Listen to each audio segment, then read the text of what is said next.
வணக்கம் நண்பர்களே, breeders meet சேனலுக்கு உங்களை அன்புடன் வரவேற்கின்றோம். வணக்கம் திரு ராஜா. வணக்கம் சார். அதாவது வணிக ரீதியாக நம்ம வந்து நாட்டுக்கோழி வளர்ப்பில் கோழிகளை வளர்க்கும் போது சரிங்க பெரும் சவாலாக இருக்கிறதுன்னு பார்த்தீங்கன்னா இந்த கருவுறும் திறன் வந்து குறையுதுங்கிறாங்க. கண்டிப்பாக சார். அடுத்தது நம்ம வந்து இதை முட்டையே வந்து ஒரு 20 ரூபா 30 ரூபா அந்த ரேஞ்சில் வாங்குறதுக்கும் ஆள் இருக்குது. சரிங்க. அப்படி அவங்க வாங்கிட்டு போனாலும் வந்து பொரிப்பு திறன் வந்து குறைவாக இருக்குது. கண்டிப்பாக இது வந்து நாட்டுக்கோழி வளர்ப்பில் ஒரு பெரிய சவாலாக தான் பார்க்க முடிகிறது. ஓகே. ஸோ இதை பற்றி தங்களுடைய அனுபவம் என்ன? அடுத்தது ஒரு சில நண்பர்கள் வந்து இதுக்கெல்லாம் வந்து கமர்ஷியலாக நம்ம போகும்போது கம்பெனி தீவனம் கொடுத்தா தான் நம்ம வந்து அது வந்து முட்டையை எடுக்க முடியும், கருவுரன் திறனும் வந்து பார்த்திங்கன்னா அதிகமாக இருக்கிறது கம்பெனி ஃபீடு கொடுத்தா தான் அப்படிங்கன்னு ஒரு பரவலான கருத்து இருக்குது. சரிங்க. ஏன்னா நீங்கள் வந்து பார்த்தீங்கன்னா கிட்டத்தட்ட ஒரு 5 வருடங்களாக வந்து இந்த நாட்டுக்கோழி வளர்ப்பில் ஈடுபட்டிருக்கிறீங்க. சரிங்க. ஸோ உங்களுக்கு நிறைய அனுபவங்கள் இருக்கும். உங்களுக்கு நிறைய பேர் ஃபோன் பண்ணியும் கேட்டிருக்கலாம். சரிங்க. ஸோ உங்களுடைய அனுபவத்தை நீங்கள் சொன்னீங்கன்னா மற்றவங்களுக்கு பயனுள்ளதாக இருக்கும். ராஜா. Okay sir. நண்பர்களுக்கு வணக்கம். இந்த வீடியோ பார்த்தீங்கன்னா ரொம்ப ரொம்ப முக்கியமானதுங்க. அதாவது எல்லா பண்ணையாளர்களும் சந்திக்கக்கூடிய ஒரு விஷயம். அதாவது உடனடியாக கிடையாதுங்க. ஒரு 2 வருஷத்துக்கு அப்புறம், ஒரு 3 வருஷத்துக்கு அப்புறம், 4 வருஷத்துக்கு அப்புறம் கூட இந்த ப்ராப்ளம் வருங்க. இது பார்த்தீங்கன்னா இந்த கருங்கூடு திறன் இது வந்து ரொம்ப ரொம்ப முக்கியங்க. ஏன்னா ஒரு பண்ணையில் நம்ம வந்து ஒரு குஞ்சுகள் விற்பனை பண்ணலாவோ ஒரு பெரிய கோழிகள் விற்பனை பண்ணலாவோ முதல்ல நமக்கு முட்டைகள் வந்து கருக்கூடு திறன் இருந்தால் தாங்க நம்ம சக்ஸஸ்ஃபுல்லாக பண்ண முடியும். அனைத்து பண்ணையாளர்களுமே இதை வந்து வெளியில் சொல்கிறது கிடையாதுங்க. ஏன்னா கரு கூடும் திறன் குறையும் போது யாருமே வந்து வெளிப்படையாக எனக்கு கரு கூட மாட்டுதுங்க, இது மாதிரி வந்து என்ன சொல்யூஷன் பண்ணணும்னு யாருமே அதை பதிவிடுறதும் கிடையாதுங்க. அதை பற்றின ஒரு இன்ஃபர்மேஷன் கொடுக்கறது கிடையாதுங்க. ஏன்னா அதை சொல்கிறதுக்கு வெக்கப்படுறாங்க, அது ஏன்னு தெரியலை. ஆனாலுமே இது நான் ஒரு முக்கியமான ஒரு வீடியோவாக பார்க்குறேங்க. என்னுடைய பண்ணைகளில் வந்து இந்த பிரச்சனையை நான் ஆல்ரெடி சந்திச்சிட்டேங்க. எனக்கு ஒரு 3 இயர்ஸ் முன்னாடியே இதை வந்து சந்திச்சிட்டேங்க. இது வந்து எந்த காரணத்தினால வருது, இதை நம்ம வந்து தடுக்கிறதுக்கு என்ன முறைகள் பயன்படுத்தணும் அதை தாங்க நான் சொல்ல போகிறேன். அதாவது இந்த கரு கூடு திறன் பார்த்திங்கன்னா சிறுவடையை பொறுத்த வரைக்கும் நம்ம வந்து 10 பெட்டைக்கு ஒரு சேவல் அவசியம் கண்டிப்பாக போட்டாகணுங்க. அது ரொம்ப ரொம்ப முக்கியம்.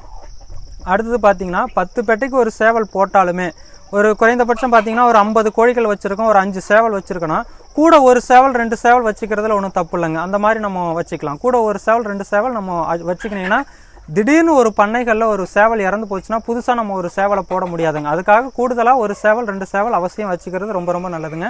அப்படி வச்சுக்கும் போது நம்ம சேவல்களை உடனடியாக மாற்றுற மாதிரி ஒரு சூழல் வராதுங்க. அது ஒரு முக்கியமான விஷயம்.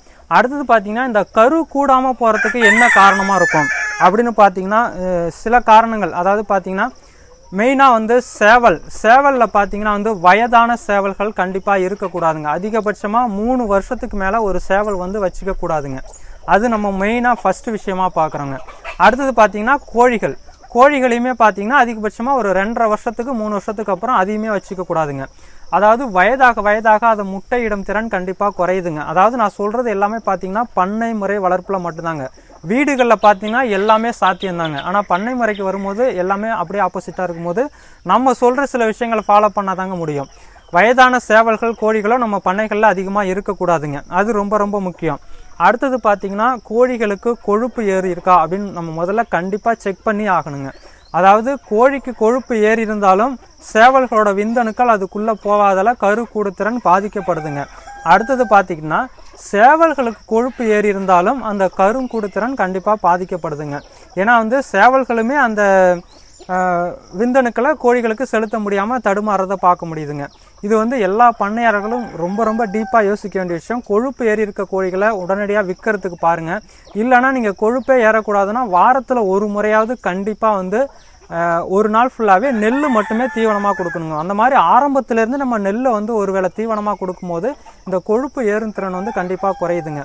கொழுப்பு ஏறுறதால தான் இந்த கரு கூட திறனில் மிகப்பெரிய ஒரு 60% வரைக்குமே கரு கூடாமல் போகிறதுக்கு மெயின் காரணம் அதுதாங்க.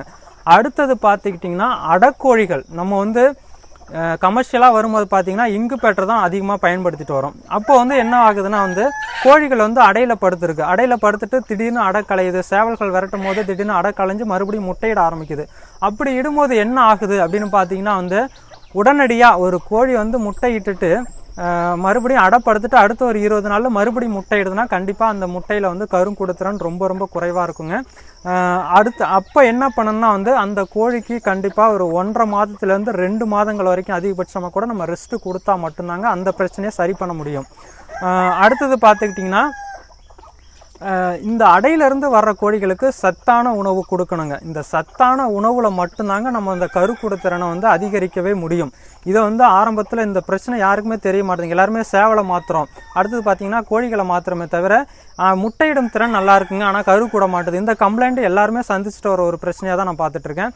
அப்போ நம்ம என்ன பண்ணணும் அப்படின்னா, மெயினாக வந்து கோழிகளுக்கு நான் சொன்ன அந்த வயதான கோழிகளை கழிக்கிறது, அடுத்தது பார்த்தீங்கன்னா சத்தான உணவு கண்டிப்பாக கொடுத்தாகணும். சத்தான உணவு என்னன்னு பார்க்க போனீங்கன்னா புரதம் தாங்க ரொம்ப ரொம்ப முக்கியம். புரதம் அப்படின்னு பார்க்க போனீங்கன்னா நமக்கு வந்து எதில் அதிகமாக இருக்குன்னு பார்த்தீங்கன்னா நமக்கு இந்த பருப்பு வகைகள், அடுத்தது பார்த்தீங்கன்னா நமக்கு வந்து புண்ணாக்கு வகைகள், அந்த மாதிரி விஷயங்களில் தான் நமக்கு புரோட்டீன் அதிகமாக இருக்குது. ஸோ நம்ம புரோட்டீன் அதிகமாக கொடுக்கும்போது, அதாவது கோழிகளுக்கு புரதம் அதிகமாக கொடுக்கும்போது அதோட உடம்பு தசைகள் வளர்றதையும் பார்க்க முடியுது. அடுத்தது பார்த்தீங்கன்னா அதோட உடம்பு வந்து குளிர்ச்சி ஆகுது. அது குளிர்ச்சி ஆகும்போது அதில் உள்ள அந்த கரு கூடுத்திறன் வந்து அதிகரிக்கிறத பார்க்க முடியுது. அப்போ என்ன பண்ணலாம்னா பசுந்தீவனங்களும் கொஞ்சம் அதிகமாக கொடுக்கலாம். ஸோ மேய்ச்சல் முறையில் இருக்கிற கோழிகளுக்கு ஆல்ரெடி பசுந்தீவனங்கள் கிடைச்சிருது. ஆனால் வந்து இப்போது மேய்ச்சல் முறையில் இல்லாத கோழிகள், இல்லை மேய்ச்சலே கிடைக்காத கோழிகளுக்கு கண்டிப்பாக பசுந்தீவனம், ஒருவேளை கீரையோ இல்லை கோழிகளுக்குன்னு தீவனங்கள் நிறைய இப்போ போடுறாங்க, அதெல்லாம் போட்டுட்டு நீங்கள் பசுந்தீவனங்கள் கொடுத்துக்கலாம். அதை விட ரொம்ப ரொம்ப முக்கியம் என்னென்னு பார்த்தீங்கன்னா வந்து நமக்கு முளை கட்டிய தானியங்கள், இது அவசியம் வந்து எல்லா பண்ணையாளர்களும் வந்து கொடுக்கணுங்க. இது எப்போ கொடுக்க ஆரம்பிக்கணும்னு பார்த்தீங்கன்னா, உங்களுடைய இப்போ நார்மலாக ஒரு இங்குபேட்டில் ஒரு 100 முட்டைகள் வச்சு ஒரு 80-85 குஞ்சுகள் பொரிக்கிற வரைக்கும் இந்த பிரச்சனை கிடையாதுங்க. ஆல்ரெடி ஒரு 2 வருஷம் வரைக்கும் உங்களுக்கு நல்லா வந்துட்டு இருக்குங்க. அதுக்கப்புறம் பார்த்தீங்கன்னா வந்து 60 முட்டைகள் தான் குஞ்சு பொரிக்கும், அடுத்து 50 முட்டைகள் தான் குஞ்சு பொரிக்கும். அப்போ பார்த்தீங்கன்னா உங்களுக்கு அந்த பொரிப்பு திறன் குறைஞ்சிட்டே வருது.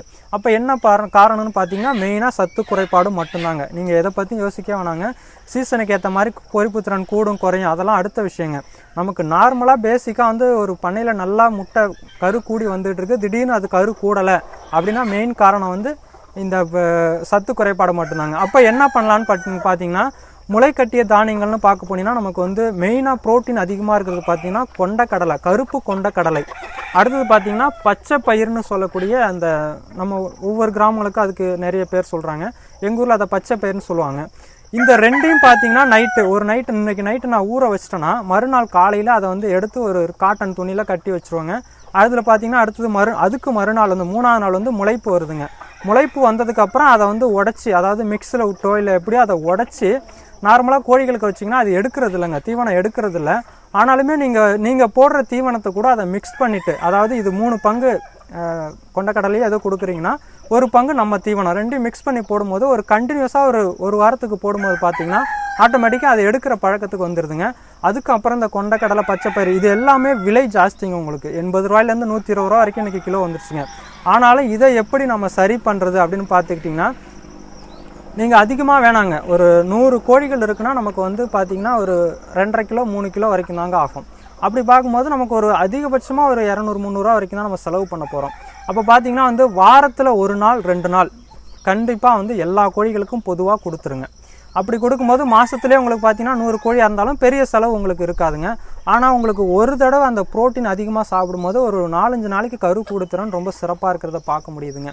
அடுத்தது பார்த்துக்கிட்டிங்கன்னா, இதை உங்களால் வந்து தொடர்ந்து எல்லா கோழிகளுக்கும் கொடுக்க முடியாதுங்கிற பட்சத்துக்கு வரும்போது வாரத்துக்கு 1 நாள் கொடுத்துட்டு சேவல்களுக்கு மட்டும் கண்டிப்பாக வந்து 4 நாளைக்கு ஒரு தடவை 5 நாளைக்கு ஒரு தடவை சேவலை மட்டும் தனியாக அடைச்சி வச்சோ இல்லை ஒரு இடத்துல கட்டி வச்சு. ஏன்னா ஒரு 100 கோழி இருக்குன்னா நம்மள்கிட்ட 10 சேவல் 12 சேவல் மேலே இருக்க போகிறது இல்லைங்க.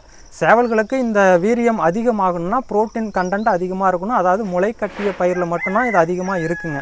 அப்போ என்ன பண்ணலான்னா சேவல்களை மட்டும் ஒரு இடத்துல அடைச்சி வச்சு அதுங்களுக்கு மட்டும் அந்த தீவனத்தை எடுக்கிற வரைக்கும் அந்த முளை கட்டிய தானியங்கள் அதை கொடுத்துட்டு அது சாப்பிட்ற வரைக்கும் நீங்கள் ஒரு 2 மணி நேரம் 3 மணி நேரம் வெயிட் பண்ணிவிட்டு அதுக்கப்புறம் சேவல்களை அவுத்து விட்டுறலாங்க.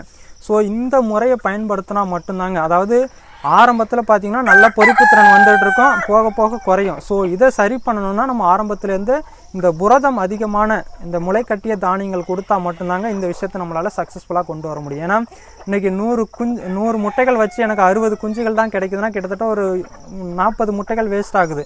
ஸோ இந்த 40 முட்டைகள் வேஸ்ட் ஆகிற காசுக்கு தான் நம்ம அந்த கொண்டக்கடலையோ பச்சை பெரிய வாங்க போகிறோம். ஆனால் மறுபடியும் அந்த கோழிகளுக்கு சத்து பிடிச்சிக்கிச்சுன்னா திருப்பி அடுத்த 1 வருஷத்துக்கு உங்களுக்கு எந்த பிரச்சனையும் இருக்காதுங்க. அதுக்கப்புறம் நீங்கள் அந்த கொண்டக்கடலை எல்லாத்தையும் கொஞ்சம் கொஞ்சம் குறைச்சிக்கலாங்க.